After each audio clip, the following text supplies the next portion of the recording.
Good morning class आज हम discuss करेंगे फाइनेंसिंग एक्टिविटी के बारे में। हमने 3 एक्टिविटीज़ पढ़ी, ऑपरेटिंग एंड इन्वेस्टिंग, जिसमें हमने ऑपरेटिंग एक्टिविटीज़ सबसे पहले हमने नेट प्रॉफिट कैलकुलेशन इसमें सीखी कि नेट प्रॉफिट कैसे कैलकुलेट करते हैं। उसके बाद operating profit before changing WC, then cash flow statement from operating. 3 step में हमारा ये क्वेश्चन कंप्लीट हुआ। देन हमने 4th स्टेप में हमने cash flow statement from investing सीखा और आज ये 5th स्टेप है कैश फ्लो स्टेटमेंट फाइनेंसिंग। उसके बाद लास्ट होगा कैश इक्विवेलेंट, जो इसमें आप फाइनल कैश फ्लो बनाते हैं, जिसमें तीनों एक्टिविटी इंक्लूड होती है।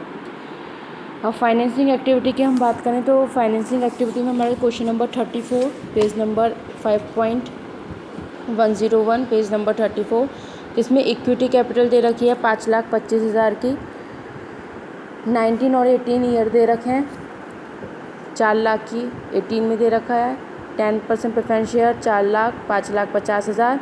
फिर देन सिक्योरिटी प्रीमियम रिजर्व 2,25,000 और 1 लाख, और 12% डिबेंचर 4 लाख और 3 लाख।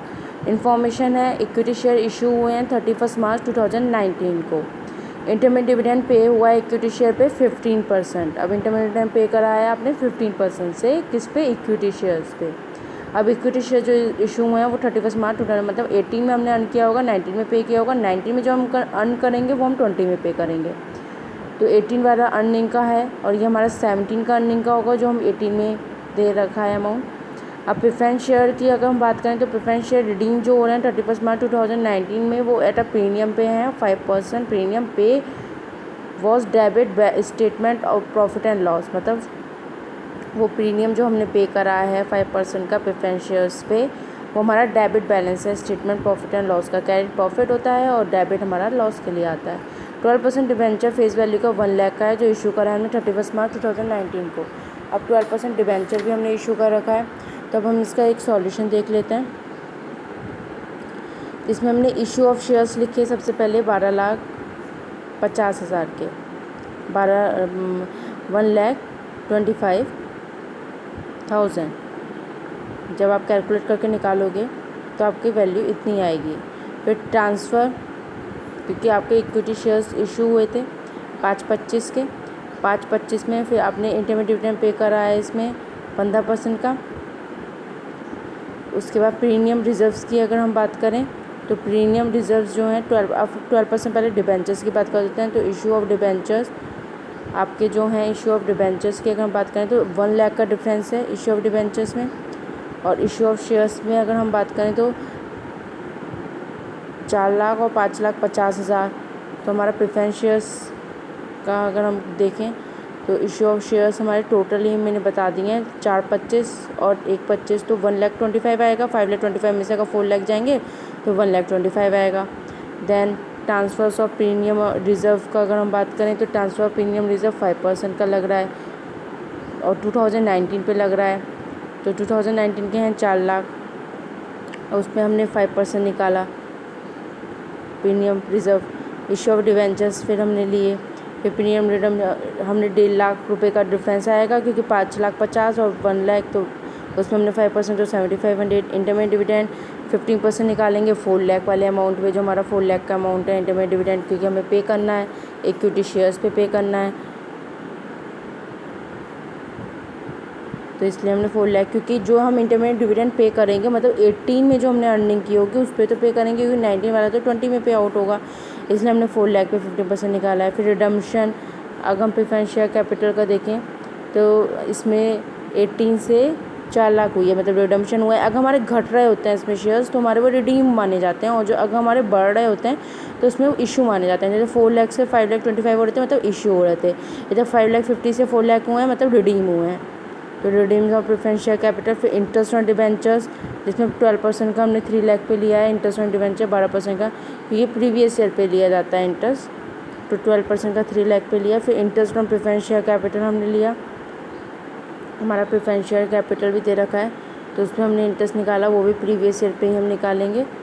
और सिक्योरिटी प्रीमियम रिजर्व्स की जहाँ हमने बात करी है, तो सिक्योरिटी प्रीमियम रिजर्व 1 लाख से 1/25, मतलब 1,25,000 का डिफरेंस आया है transfer of premium of reserves में।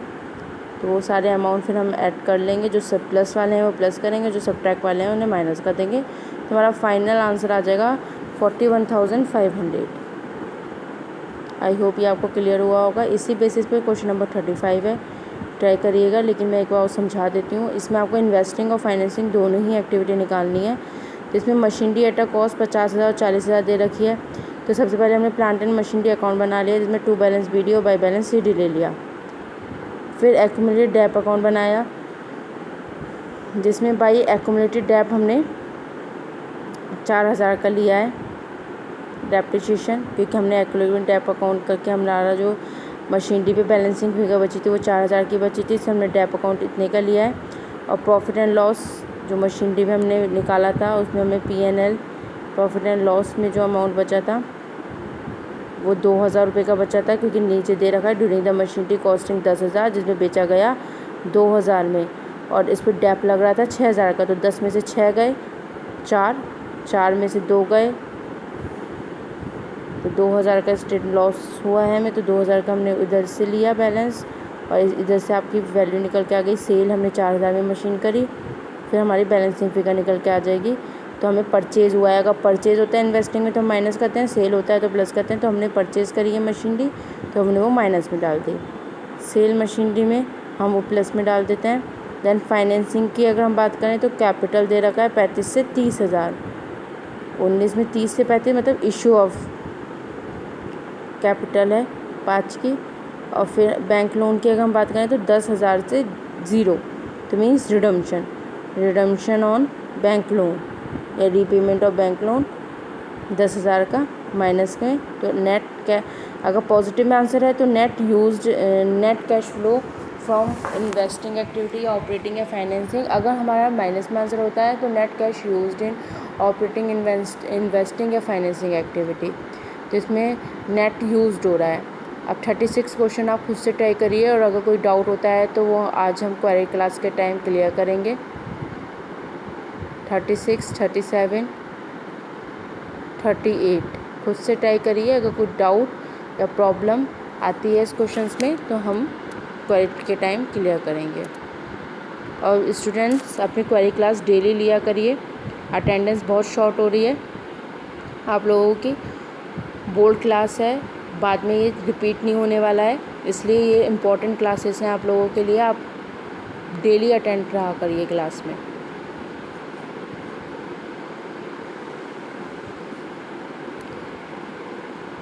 आई होप ये आपको पूरी तीनों एक्टिविटी क्लियर हो गई होंगी। अब मैं आपको फाइनल क्वेश्चंस करवाऊंगी इसके कैश फ्लो स्टेटमेंट के, तो आप लोग होमवर्क में भी कर लीजिएगा। 40 तक 1 to 40 तक जितने भी क्वेश्चंस हैं सारे आप करके देखिएगा। 45 तक हो जाएंगे, आपकी बुक में दे रखे हैं। 1 to 42 तक सारे करिएगा। फिर cash flow statement with adjustment वाला आएगा, जिसमें मैंने आपको फाइनल अकाउंट पूरे मतलब फाइनल कैश फ्लो जैसे हमारा बनता है तीनों एक्टिविटी इंक्लूड कर, जिसमें मैं आपको वो समझाऊंगी।